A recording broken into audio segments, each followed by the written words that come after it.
direction de Ventao. Alors pourquoi on va à Ventao? Parce qu'on avait fait une démonstration de waterbike il y a à peu près 6 mois, on mettrait ça à l'écran.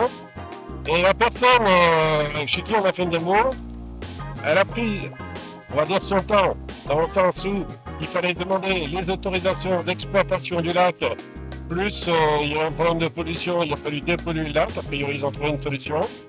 Et donc là, on y retourne justement pour voir l'installation de cette waterbike sur le lac. Et il faut savoir que cette personne, vous allez voir dans un instant, elle veut même faire de la compétition de waterbike. C'est-à-dire que là, on rentre vraiment dans le domaine sportif au niveau du waterbike. Allez, je vous fais découvrir ça sans complément du kiosque, parce que le projet waterbike, c'est le kiosque, bien sûr, mais c'est aussi ce que vous allez voir. Et je vous fais vivre toute l'aventure.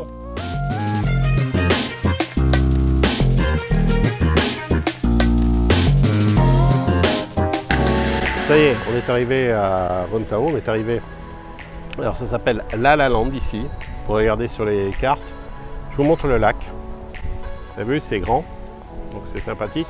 On va pouvoir installer des waterbikes, donc là on va voir avec le propriétaire du lieu pour installer un quai. C'est quand même assez pentu, parce que le lac est bas aujourd'hui, des fois il monte, c'est variable. Et donc, il faut installer un quai. Alors, ils avaient fait une espèce de promontoire qui ne sert strictement à rien puisqu'on ne peut pas se baigner. Et là, donc, du coup, on est venu là. Ils vont certainement faire une pente douce pour mettre les waterbikes à l'eau et un quai de, je dirais, de réception ici. Et il y aura, son projet, c'est de faire des balades de waterbike sur le lac et également, parce que vous avez vu, c'est assez grand, et également faire des courses. Donc on est venu pour installer des waterbikes ici. Oui, quand il n'y a personne, si on n'a pas de clients, il va le faire. Oui, ça permet effectivement que le waterbike ne sorte pas. Là on vient de finir la discussion avec Monsieur Huy, qui est le patron de La La Land. On va placer ici 7 waterbikes parce qu'il va faire tout un quai, vous avez vu sur les images, il va faire tout un quai donc, pour que les gens puissent se promener sur les waterbikes. Et également, je lui ai proposé, parce que là on est à Ventao, Ventao c'est à peu près à 100 km de Saigon, et je lui ai proposé de s'occuper de placer, de vendre les waterbikes ici sur la région. Et vraiment ça va être lui qui va être, je dirais, le commercial officiel du coin de la partie Ventao et puis tous les alentours. Et puis on va commencer doucement, et puis ensuite on va s'agrandir. Voilà, donc on pose les premières pierres de la construction du projet Waterbike de Monsieur Waterbike. Voilà. C'est dit, c'est enregistré, je te signale. Ce que nous avons discuté.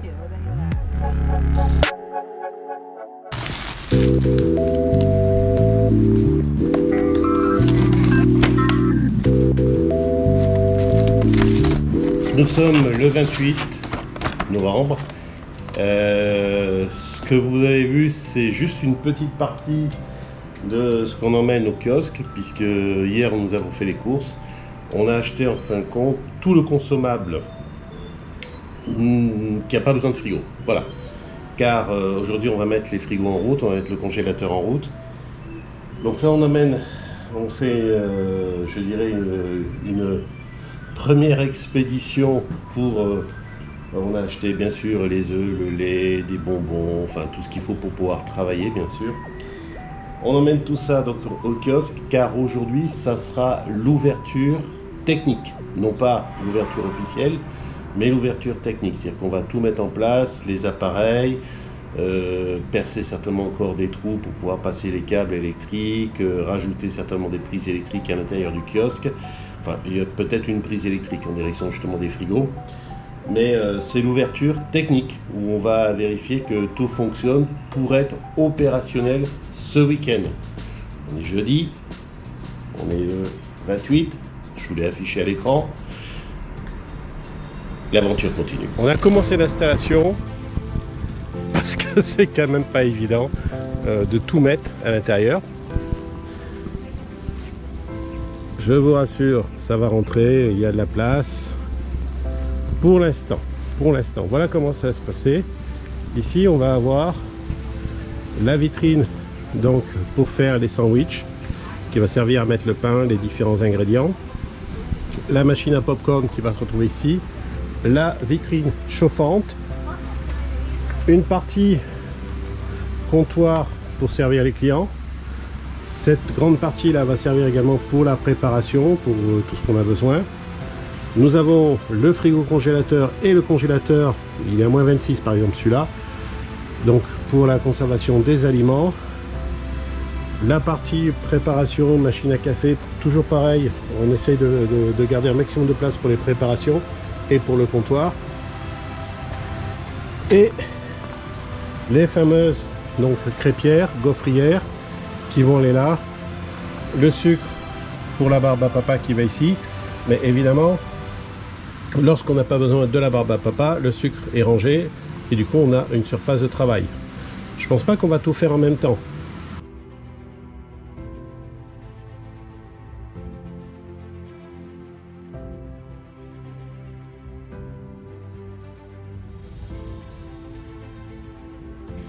Il est 17h15, voilà, c'est la fin de la journée, donc on a fini par arranger techniquement le kiosque, c'est-à-dire que là il est fonctionnel, avec une partie crêperie, gaufre, ici ce sera voilà, une partie, je dirais, poêle à frire, on peut appeler ça comme ça.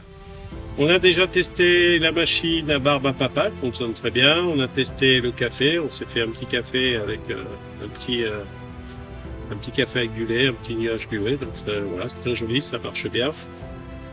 La machine à sceller les verres fonctionne également, oui ça c'est nouveau, on a une machine pour sceller les verres, pour les rendre bien étanches. Et puis demain c'est une autre journée, donc on va continuer. Je pense que ce week-end on va vraiment produire, je vous montrerai ça, mais on ne va pas produire avant. Là c'est toujours, on est toujours dans l'organisation, dans le rangement. La mezzanine est parfaitement rangée, on a le stock qui est bien placé. Je parle un peu fort hein, par cause du bruit du moteur. Et puis, pour l'instant, je dirais que ça se passe pas trop mal. Les frigos fonctionnent au niveau du congélateur et au niveau donc, du frigo congélateur, qui fait les deux. Et demain, on va rentrer dans le sujet, c'est qu'on va commencer à faire des bubble tea, on va commencer à faire des smoothies, on va commencer à faire des gaufres, des crêpes. On va être au point pour ce week-end. C'est ce week-end qui a le week-end qui a plus d'affluence. Et ouais, ça y est, on est en pleine action. C'est le grand jour. Ouverture officielle. Alors, on a préparé les barbes à papa à Noël et les pots de barbe à papa spéciales de Noël. Puis là, je vais m'amuser à faire une petite fleur histoire de reprendre la main parce que depuis que je me suis entraîné, ça fait un moment, bah, j'ai pas fait de fleurs, donc je vais essayer. Et puis, je vais l'offrir celle-ci, voilà. Et puis on a les barres, regardez, on a plein de choses ici, sucrées, voilà. Puis les pop-corn qui sont de l'autre côté. Bref, on s'organise les enfants, ça y est.